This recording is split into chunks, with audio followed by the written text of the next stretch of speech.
That's all I have. I think overall it's a very good audit, and I think everyone should be very happy with the results. Any questions?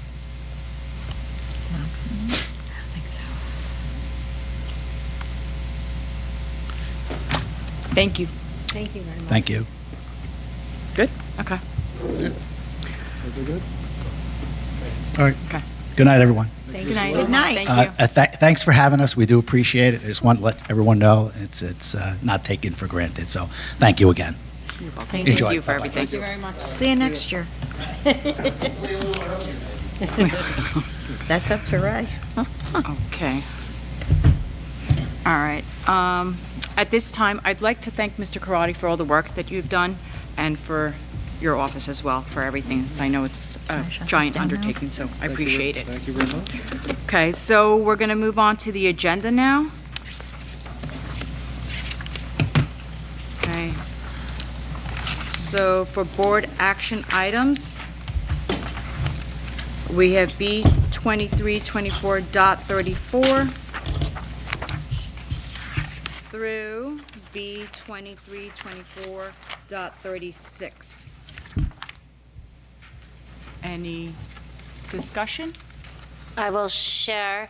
.36 is a Teacher Climate and Culture Innovation Grant that the state has tasked districts. It's not mandatory, it's optional, but we did submit our application. We met with the SBEA, the president. When I say we, myself and Nicole DeBonis, our Director of Curriculum and Instruction. And what it is districts are tasked with how to create innovative ways to reduce administrative tasks from our teachers to improve the culture and climate. And when I speak of administrative tasks, I speak of SGOs, PDPs, lesson planning, writing reports on students, report cards, PLAFs, things like that. All of those tasks that takes time away from teaching, which is what they should be doing.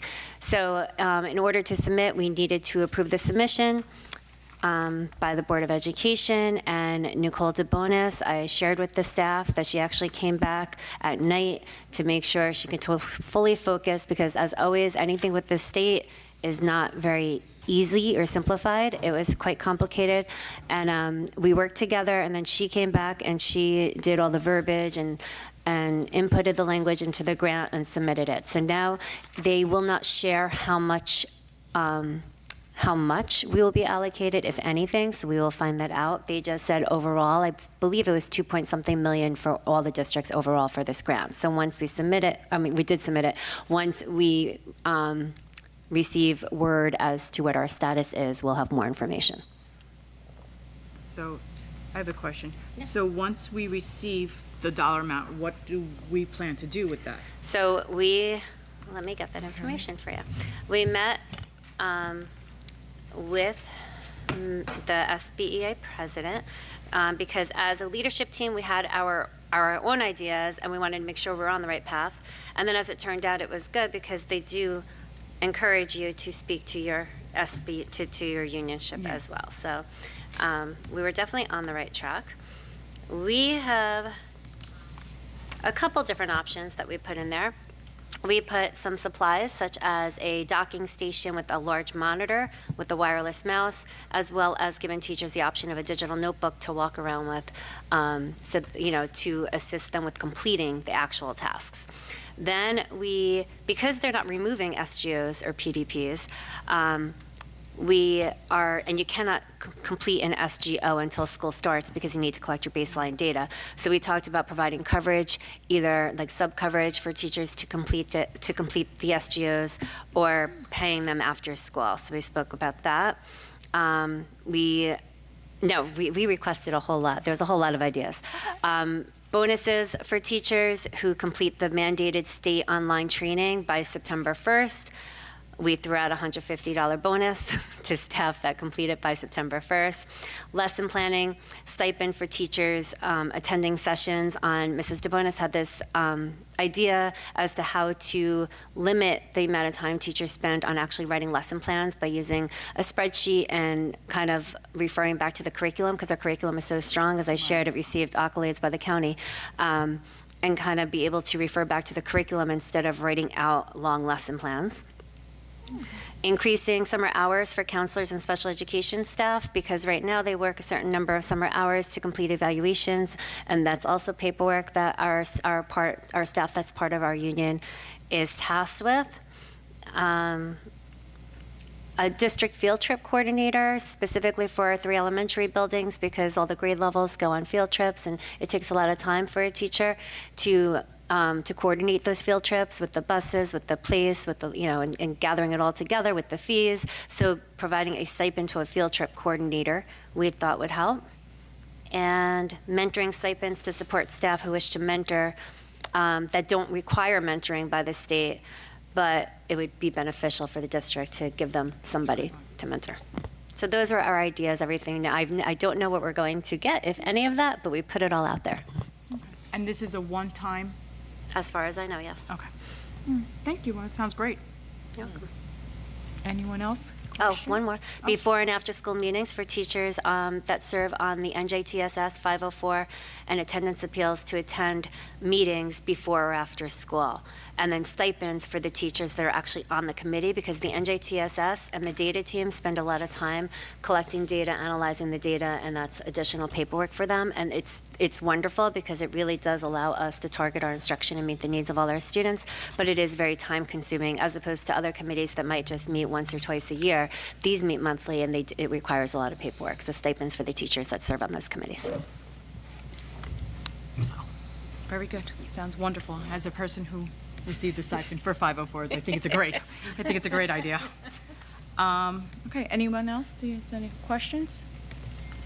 Discussion? Okay. All right, so next item is Ms. Traverso. For education and curriculum, E2324.36 through E2324.39. Any questions or comments? Give me a minute. Let me see what we have. For .37, the AP Pre-Calc, we currently have AP Calculus, but not AP Pre-Calc, so that's why it's a new course proposal. That's not to say it's going to run. We run our AP courses based on based on student needs, so we'll see, but we are proposing to have that course to offer to our students. On that note, have you had students request that? Is that why it came about? That I do not know. I would Okay, have to ask. just curious.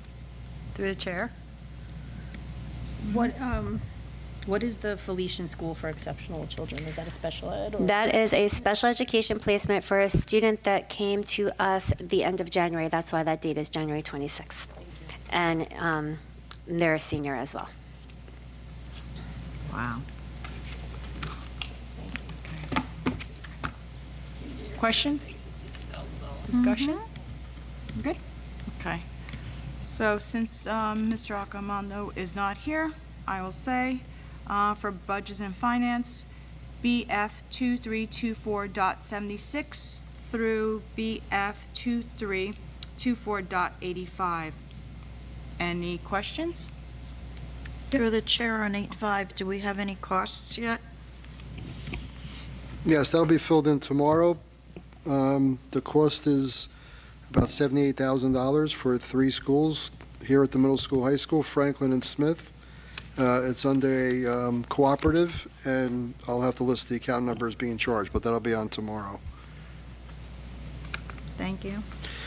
And if I may, so number 82 are the 2 reports that Mr. Lurch went over this evening, and number 83 is the corrective action for those 4 audit comments, and all of them were either completed or, like the one for student activities, going forward now, they will make the deposits more timely, so all should be corrected, now in the month of March. And that all gets submitted to the state. For the professional development sessions that are up for approval, you'll see a lot of Google Educator certification. Those are online, self-paced, and we offered it out there to our staff because we are a Google Apps for Education district to allow them to become certified as level 1 Google educators. So you'll see that. You'll see some leadership team members. That's for the fall conference. You get a discount if you register now for that conference in the fall. And let me just take a quick look. While I look, Mr. Laurentino, you had a question? He was out. Just real fast, under 84 for the residency investigations. I think $100 is a fair rate for somebody good. But is he capped in how many hours he can do per investigation? I do not have a contract with him yet because I wanted to wait until we received approval. I shared his letter of introduction with the Board of Education. I did recently speak to a superintendent in Edgewater, and they utilized him, and last year was very successful as well. So they said he did a fabulous job. So every superintendent I have spoken to about him, about this company, has had nothing but positive to say. That being said, we will get a contract, and we will try, and we'll try it out with him and see if it works. Okay, just He does not charge until he is actually on the job, whereas there was one other one that was a little bit less expensive, but he charged from the moment he left his house until the moment he returned to his house. Yeah, because you can run these bills up pretty quick. Just as long as he's, my understanding is he caps somewhere that he's just not, I mean, I hear he is very good, just as long as he's not taking advantage of us. Absolutely. Through the chair, on the same subject, is there a certain amount of hours we have to promise them? No. I did ask him, I inquired about the average amount of hours, and I was told that it's hard to say, so. What number was that? It was hard to say, because every case is different, so, which I respect. But I will make sure I keep everybody posted. Currently, with the address verification check, we are down to 27, I believe, that we are waiting for. So I'll provide an update on that, too.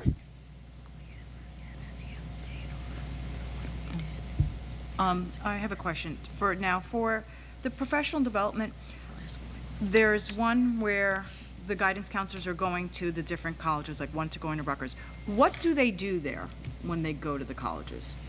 My understanding is it's a tour. It's geared towards counselors. It's a counselor event, and they share all the highlights of their college, so that way the counselors can go back and share it with the students. Okay. Kind of like when a parent takes their child on a tour Okay. for the college tour. Similar, but geared towards counselors. Oh, interesting. Okay. Very good. Anyone else? Any discussion? Okay. Ms. Torbick? Is it my turn already? I believe it is. I got a bunch of questions. Uh-oh. Okay. Make sure I'm on here. All right. I'm doing personnel, right? Yep. Okay. My name's not on here. Okay. No, So, you're not doing personnel. where's this? That's why I'm like, Your I'm not- facilities in operation. Oh, it's on the bottom. Sorry. I was going to say, I didn't think I was.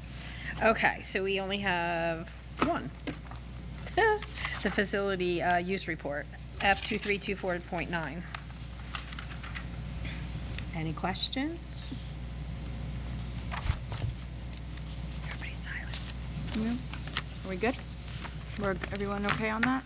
Yep. Okay. Mr. Laurentino's name is not on here. It will be on here for Wednesday, so he will be the chairperson of personnel. So would you like to? Skipped over policy and there's motion. Oh, I'm sorry, now I jumped the gun. So there's no policy And there's no negotiation. and there's no negotiation. Thank you. Yes, there is. P2 324.58 through, still looking. P2 324.66. Questions, comments?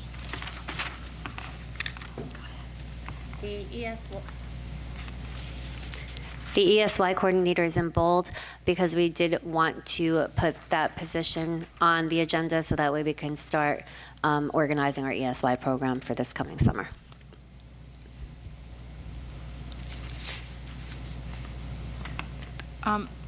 I do have a question on the appointments. The rescind, Danny? He, his start date was probably about 2 weeks ago, and since then he has shown up, that position has only shown up a limited time. Okay. Very good. Have any of through the chair, have any of the rescinded positions been refilled, or they're not needed and that's why they were rescinded, or? A substitute bus driver was a very, a wish. Okay. That did not work out, but we're still, we would hope to have, that's always great to have, it's a great position to have. Paraprofessionals we're still currently looking for. And this other substitute bus aide, I believe one of our lunch aides is going to a lunch, to a bus aide. So I'll have to check. Okay, and on number 4, under the same number, why is it just a substitute custodian? I'm sorry, what was your question? Number, Is that right? number Number 4, 4. substitute custodian. It's a substitute custodian. Yes. She's going to be filling in. Okay, And we're hoping down the road she could be a substitute bus driver as well. okay. And through the chair, on P2324.61, number 3, is there a reason why he's still just a volunteer coach, so to speak, and not a paid one? He's been doing this a couple of years. I need to find out.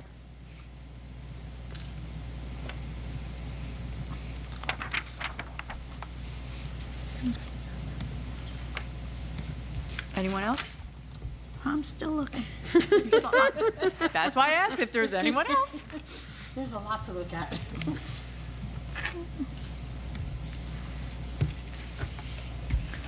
On 232462. No, just 2 was to replace 1, Correct. and of course, it's a moot point now, but I'm assuming 2 was also had a background check? No, that's the, in the pit. No one in the orchestra pit does a background check. Still, we'll argue that every year. It was a last minute cancellation, which is why. Okay. Anything else? Sylvia? I'm sure by Wednesday I'll come up with Okay, more. that's good. Just keep it moving along. Okay, so are we good? You're okay? Yeah, I'm good Okay. now. All right. Do we have any committee reports? No? No, save it for Wednesday. when- Okay. Liaison reports? Oh, wait, you have, yeah, we have to come back here. I would- Oh, do you want to go back to here? It's, you tell me. Okay, all right, so I'll just work here. Liaison reports? We're gonna wait? Okay. Yeah. Okay, so then, I guess I'll say it since Mr. Akamondo's not here. So through Budget and Finance, at the recommendation of the superintendent, I make a motion to approve the following items. We have BF 2324.72, the tentative school board, school budget, through BF 2324.75. If you want, I could just go through the Yes. items. I'll give a summary. This isn't the public hearing, which will go into greater detail. So this budget, like all the other ones, was, hard to put together, not as hard as it was in previous years, because we did receive an additional $589,000 in state aid. That with our 2% tax cap allowance, got us to put some items in the budget, but salaries and benefits really take up the majority of that increase. So to do anything, good for the students and curriculum, a lot of work has to be done. So the budget is, our local funds, our state funds, and our federal funds. So we were able to move some of the items that were in our budget and charge it to federal programs. So with this, if I just may summarize, we're able to maintain all our staff that we currently have funded by state and local funds. We're able to add several new positions, 2 special ed teachers, one for Long Memorial and one for Washington School, a new speech teacher that was previously funded by federal funds, a Tier 2 mental health counselor previously funded by federal funds, and we're adding a custodian because we did a square footage calculation, and we have one school that needs some additional help, and then we have our Coolidge School, will be online next year, so that custodian will do, I don't know if it'll be that person, but will be split. So it's a new custodian. A lot of curriculum items that are purchased either with local funds or through title or the ESSER funds. We have math consumable workbooks, K-6 ELA textbook and supplies. grade 8 social studies textbook, K-6 science resources, high school science supplies for aviation, books for high school, ELA and vocabulary series, SEL program and supplies, preschool curriculum, flexible seating, furniture, and new instruments at the middle school, high school. So a lot of items were added in this budget. Technology, iPads for the child study team and related service providers for evaluations and assessments. We're continuing our Chromebooks for the one-to-one initiative, so new Chromebooks to the incoming 5th and 9th grade students. We're going to upgrade wireless access points and upgrades to our camera system. We look to do that. Facilities, we're going to continue with our tile abatement projects in the classrooms and other areas with painting of those rooms and new ceiling and lighting. Continue some fencing replacements, concrete replacements, and repairs. To balance this budget, we needed more than just a 2% cap and the state aid. So in our budget, we have from enrollment calculation from the state and enrollment adjustments. You're allowed to take that adjustment and increase taxes, but you don't have to go anywhere for it for approval. So that's called the enrollment adjustment. That was about $269,000. Because our health benefits are going up about 10% is the projection. We just got rate increases for January 24.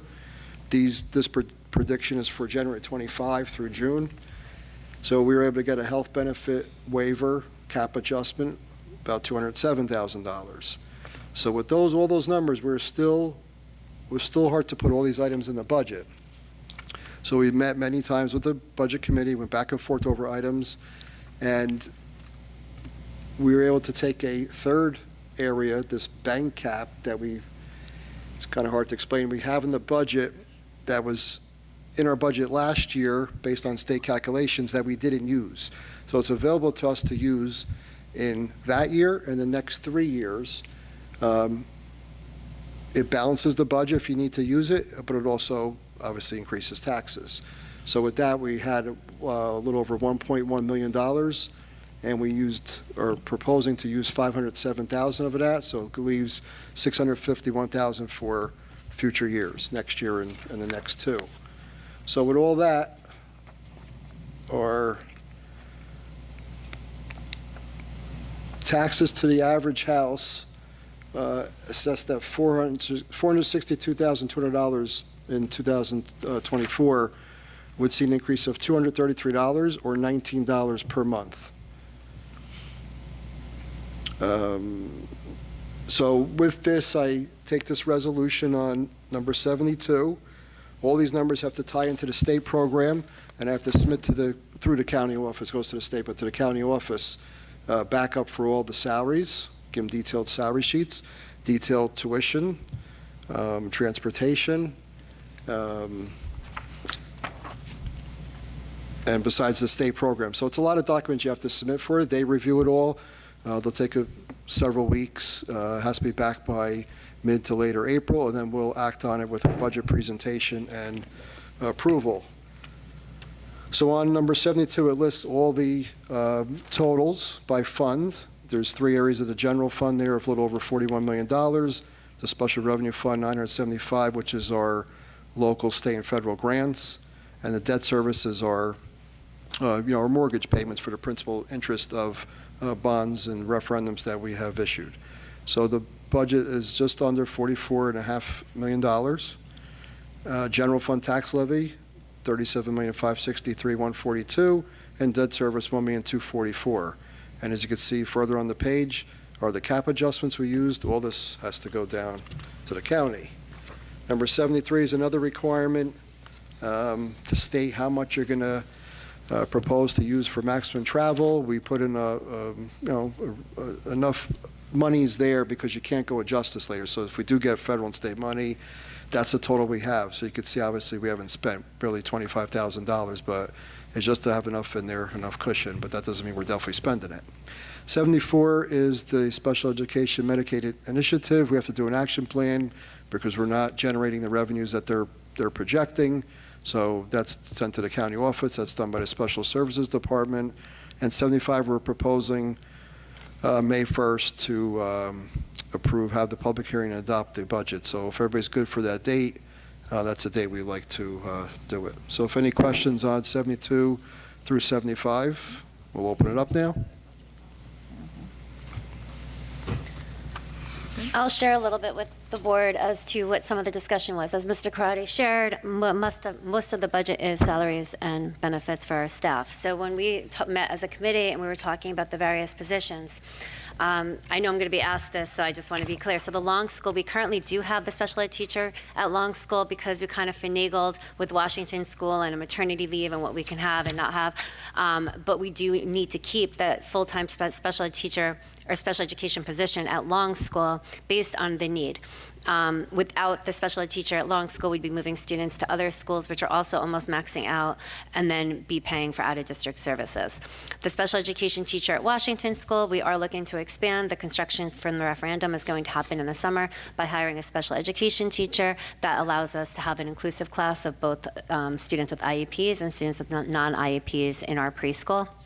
And the speech teacher, for several months this year, we did not have a speech teacher, and we had a contract out to Bergen County Special Services to pay for those services because they are IEP mandated, which does cost a lot of money. And then with our ESSER funds, we were able to secure speech pathologists. With the needs of our district and the growth of our programs, we see a need to continue with the speech pathologist in order to meet the IEP mandates.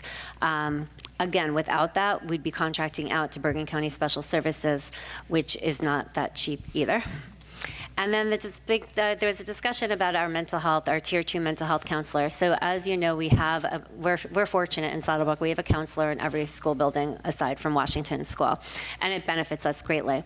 With our ESSER funds, we have a Tier 2 mental health counselor. We used to have a Tier 3 as well. So every child is privy to the main counselor in the building. If they need extra support, they go to Tier 2, and those that need it even more went to Tier 3. We have since, with ESSER funds, no longer have Tier 3. So we have Tier 2, and we met as when we met as a committee and we had this discussion, we talked about the needs of our students and what we're seeing across the district. It is a district-wide position. We are seeing the need to keep the position. What we're finding is we're sending students out for mental health reasons as opposed to special education reasons. This position, what they do is they work with the student, they work with the families, and they also connect the student and families to some Tier 3 interventions for supports. They do have a pretty high caseload. They have students that are on their wait list, or students, I shouldn't say wait list, students that are on like their watch list. And they work closely with those families. And the mental health counselor has really kept a good number of our students in school as opposed to the school avoidance students that are not coming into school. So it's really been a benefit to our district, and that was a discussion that we had as a committee as to the need to continue with the Tier 2 counselor moving forward. Thank you. All right. Can I have a motion? Motion. Second? Second. Discussion? Does anyone have a question or would like to discuss anything beforehand? No? Okay. Roll call, please. Okay, Mr. Ocello. Present. Yes. Yes, sorry. That's all right. Call you off I'm guard. Not present. Mr. Laurentino. Yes. Ms. Torvik. Yes. Ms. Traverso. Yes. Ms. Zottarelli. Yes. Ms. Ianello. Yes. I was sweating that one out. Yeah. I only have 6 board members here. I need 5 votes. Okay. All right, so we did committee reports, correspondence, old business? May I go back to personnel? Absolutely. I'm always nervous about misspeaking here with being on camera, but I did get confirmation. So if you go back to personnel, Sylvia, so Yes. .58, number 2 is resigning as a lunch aide because she is taking the bus aide position. Okay. Wait, what? Bus aide is more hours. No, wait. Number 2 is resigning because she's taking the bus. And she's already a bus aide. She's a substitute bus aide, and she's going Oh, to okay. take, yeah, so so that piece does not have to be board approved because she currently serves as a lunch aide and a sub bus aide.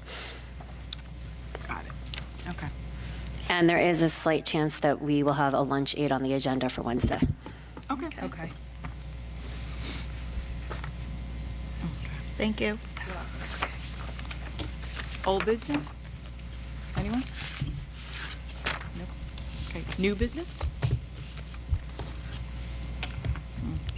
Okay. Can I have a motion to open? Motion. Second. Okay, all in favor? Aye. Any opposed? Would anyone from the community like to speak? Thank you. Okay. Can I have a motion to close then? Motion. Second. All in favor? Aye. Any opposed? Okay. Can I have a motion to close? Motion. Second? It would go into closed session, yes. Okay, and all in favor? Aye. Okay, any opposed? If I say aye, do we not have to go? Maybe. Okay. Whereas the Board of Education must discuss matters which are not appropriate for discussion in a public meetings, and whereas these subjects are within the exceptions of the Open Public Meetings Act and are permitted to be discussed in a closed session pursuant to the New Jersey SA 10-4-12B, and whereas the Board of Education intends to speak and discuss matters of following a HIP case and a personnel matter. Whereas the length of the closed session is estimated to be approximately 30 minutes, after which the public meeting of the board shall reconvene and action will not be taken.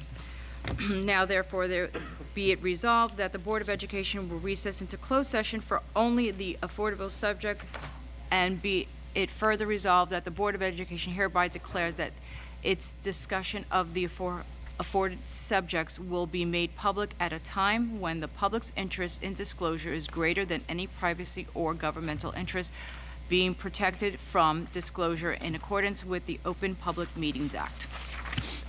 Okay. All right. Good night, everyone. Nope.